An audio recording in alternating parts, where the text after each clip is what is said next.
بسم الله الرحمن الرحيم. السلام عليكم ورحمة الله وبركاته. اللهم صل وسلم وبارك على سيدنا محمد وعلى آل سيدنا محمد. اذكروا الله ألا بذكر الله تطمئن القلوب. ازيكم يا حبايبي؟ عاملين ايه؟ يا صباح الفل عليكم على حسب التوقيت اللي انتوا بتشوفوا في الفيديو. دي قناتي، لو أول مرة بتشوفوا القناة عندي أتمنى طبعا نشترك، وأتمنى كمان حطوا لي لايك على الفيديو عشان إن شاء الله أول ما أنزل فيديو يبدأ يوصل لحضراتكم. بصوا بقى فيديو النهاردة، طبعا بقالي فترة كتيرة يعني مش بنزل فيديوهات. كنت تعبانة شوية بقى، اعذروني. فان شاء الله باذن الله فيديو النهارده كده هجمع لكم الاسبوع اللي احنا ما نزلش فيه الفيديوهات، يعني هقول لكم احنا عملنا ايه. بصوا حبايبي، انتوا عارفين الايام دي حر وبرد. بمعنى ايه؟ يعني بالنهار الدنيا حر وبالليل بيكون الجو برد. طيب احنا بنعمل ايه؟ انا بالنهار بطفي النور خالص، فاهمين؟ وطبعا انا حاطه لمبه موفره. باجي بقى بالليل بشغل اللمبه الموفره دي وبغطي عليهم بحاجه بسيطه، لان الفراخ عندي كبرت ما شاء الله. وطبعا انا قسمت الفراخ، كان عندي 10، حطيت في البطاريه اللي انتوا شايفينها دي كده 6، وحطيت في البطاريه كمان الحديد 4، عشان خاطر كل ما هوسع على الطيور عندي انا الكسبانه. الفرخ هيكبر عندي، وكمان هيبدا يملى كده، وكمان هيبقى يوم وبيومين كمان. فخدي بالك درجات الحرارة دي مهمة جدا جدا جدا. كان جالي سؤال، واحدة حبيبتي بتقولي أنا جايبة كتاكيت هشغل لهم إيه؟ بصوا حبايبي، الكتاكيت كده كده بتبقى محتاجة في الأول درجات حرارة عالية شوية، بس على حسب المكان عندك إيه. يعني أنا ممكن مثلا أحط لمبة موفرة ولمبة حرارية. أجي بالنهار الدنيا حر قوي، أغطي عليهم وأشغل الإيه الحرارة اللي هي الموفرة. بالليل الجو برد اشغل لهم الحراريه. ليه؟ لان احنا بنربي بعدد برضو بسيط، مش هنشتغل بقى معاهم بترمومتر والكلام ده كله. فاحنا بنشتغل بنظرنا كده، بنبدا نظبط كل حاجه. طيب انا اشتغلت معاهم بايه؟ بالثوم. زي ما انتم شايفين انا جبت راس ثوم وفرمتها، وبدات كده ان انا ايه اقلبها مع العلف زي ما انتم شايفين، وحطيت معاها معلقه كركم حلوه جدا جدا جدا لفتح الشهيه. بتقتل معاكي اي سموم في جسم الطائر. كمان مغذية جدا ليهم، بتبدأ ان هي تفتح الشهية عندهم، فبتخليهم كمان وبترفع المناعة، فبتخلي الفرخ ياكل معاكي اكتر. تمام. الفترة اللي فاتت دي عملنا ايه؟ عملنا كركديه ليهم، وبدأت اضيفه في المية يشربوا منه، حلوة جدا جدا جدا. كمان عملنا الشيح ليهم مرة كده. الشيح ده حلو جدا لان فيه شوية اسهالات بسيطة. عملنا الشيح حلو جدا جدا ليهم برضو. بدأنا ان احنا نعمل الشيح. عملنا ايه؟ جبت رتل من المية غليته، حطيت معاه معلقة كبيرة من الشيح، غطيت عليه، سبته لتاني يوم الصراحة.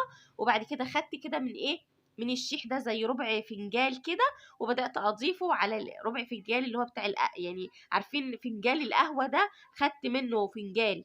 تمام. وبدات كده اضيفه على الايه، على رتل الميه، وبدات احط للفراخ تشرب عندي. زي ما انتم شايفين بدات احط هنا كمان للايه للفراخ برضو توم هنا وهنا. يعني اي خلطه بعملها ببدا احط نصها هنا ونصها هنا. بنشتغل بخلطات بسيطه بسيطه خالص علشان خاطر موجه الحر دي. تمام. فخدي بالك من الحته ان الدنيا حر، بصل بقى وتوم وليمون وخلطات جامده على الفرخ، هتبصي تلاقيه يسل معاكي والدنيا مش احسن حاجه.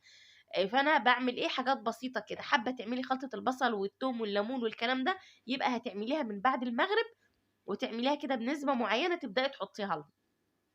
ولو هتحطي ميه البصل في الميه، هي ساعه واحده بس قدامهم، وتبداي تشيليها وتكبيها، تعطشيهم شويه. في الوقت ده انا بحب اجوع طيوري شويه. ليه؟ عشان ما اجي اعمل خلطه يبداوا ياكلوا معايا كده، ويبداوا ان هم ياكلوا اكتر.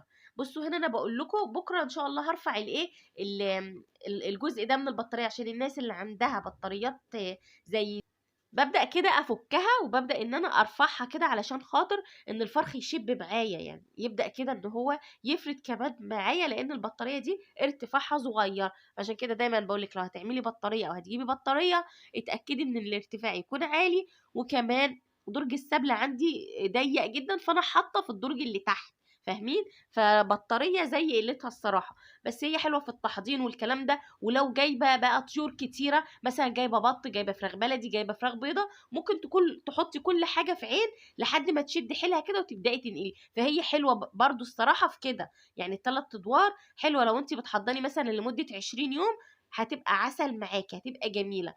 انما الصراحه علشان اخليها فيها طيور كتيره وكده الدنيا ما بتكونش احسن حاجه. دي بقى من تجربتي، ليه؟ لان انا بربي في الخشب وبربي في الحديد. اللي بربيه في الخشب بيديني اوزان احلى من اللي بربيها في الحديد. بصوا هنا انا رفعتها اهوت زي ما انا قلت لكم. ربطتها كده وخدت الجزء ده كده رفعته، وباجي كده ايه بغطي بالملايه. هوريكم دلوقتي ان شاء الله في اخر الفيديو انا بغطي عليهم ازاي اهو. ولمبه موفره خالص، هطفي النور بس انا سايبه النور علشان التصوير. بس حبيت النهارده في فيديو النهارده اقول لكم اعملوا خلطات بسيطه، ظبطوا درجات الحراره، التهويه. بسم الله ما شاء الله الفراخ معايا عسل عسل، واوزانها جميله جدا. لو عايزين فيديو بالاوزان قولوا لي، وانا ان شاء الله باذن الله هوزن لكم برده كده وهقول لكم. بس زي ما انتم شايفين احنا النهارده خلاص شهر او 29 يوم، ما شاء الله الاوزان معانا حلوه. المفروض متوسط الوزن على 35 يوم يبقى معاكي 2 كيلو، بس الصراحه انا على 35 يوم ممكن يوصل معايا 2 كيلو ونص ويعدي كمان. تمام، ليه؟ علشان فرزه كويسه، علشان الفرخ ما تعبش معايا، مفيش اسهالات مفيش مشاكل، فالدنيا بتبقى زي الفل معايا اهو زي ما انتم شايفين ما شاء الله. وببدا كده ان انا ايه زي ما قلت لكم جوعوا شويه، وابداوا حطوا كده اي حاجه انتوا عايزينها. اعملوا بقى شاي، دايما حطوا، اعملوا كركديه، الحاجات بقى الحلوه ديت ايه ليهم الفيتامين سي. كمان عصره ليمونه، الحاجات دي حلوه جدا جدا. دي كده اهوت بغطي بيها بس من بالليل. هنا بقول لكم بصوا انا ربطها ازاي اهو. ممكن تدقي مسمار في الحيطه وبحبل كده تربطي يمين وتربطي شمال، حلوه جدا. هوريكم كده بقى ايه وانا بغطي عليهم برضه. تمام، بصوا حبايبي اهو زي ما انتم شايفين اهوت بدات كده حطيت الاكل وحطيت الميه ليهم. ببدا ان انا بس ايه بنزل دي كده. انا طبعا هرفعها تاني بس انا بوريكم عشان ايه تبقوا انتوا شايفين انا بعمل ايه بقى اهو. ببدا كده ان انا ايه اغطي من كل ايه جهه كده زي ما انتم شايفين اهو كده. تمام اهو، بس هو المنظر بيبقى كده. وده كان فيديو النهارده. لو وصلتوا معايا لنهايه الفيديو حطوا لي لايك. اشوفكم ان شاء الله في فيديو جديد، مع السلامه.